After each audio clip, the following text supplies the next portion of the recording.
महाराष्ट्रामध्ये आपल्या सावित्रीबाई आणि महात्मा ज्योतिबा फुले हे जर दाम्पत्य झालं नसतं, त्यांनी कार्य केलं नसतं, तर आई या ठिकाणी एवढ्या संख्येने आपण असतो का नाही असू शकलो.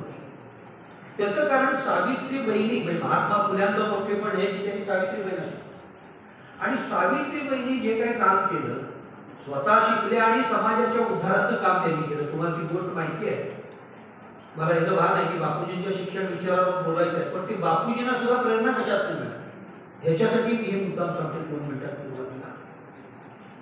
तर ती माऊली काकोटीला लुगडं बांधून जायची शाळेमध्ये. का तर जे स्वयंघोषित बुद्धीचं बाहेर जर म्हटलं जातं त्या पुणे शहरातली मंडळी लोक सावित्रीबाईंच्या अंगावर घाण शेण माती टाकायची.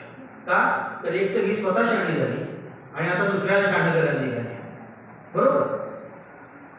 आणि ती माऊली लुगडं घेऊन जायची, शाळेत जाऊन लुगडं बदलायची आणि मग मुलांना मुलींना शिकवायची. त्याच्यात त्यांची भूमिका काय होती? शहाणे करून सोडावे सकळ जन, ही जी काही संतांनी सांगितलेली भूमिका आहे. सगळ्यांना शिक्षण मिळालं पाहिजे, कारण शिक्षणातूनच परिवर्तन होणार ही पक्की भूमिका आहे. पण तरी सुद्धा काही स्वयंघोषित लोकांनी त्यांच्यावर घाण टाकली, हे टाकली. आज 250 वर्षानंतर त्या गोष्टीकडे आपण ज्यावेळी बघतो त्यावेळी हे सावित्रीबाईंना असं माहिती नव्हतं की मी जर आज इथे शाळा सुरू केली तर उद्या माझ्या कोणतं एमफिल करेल, उद्या माझ्या कोणतं PhD करेल, असं काही नव्हतं. या माऊलीची अपेक्षा पण नव्हती. पण शेण घाण सोसत का त्यांनी जे त्यांनी काम केलं ते काळाच्या कसोटीवर इतकं महत्वाचं ठरलं.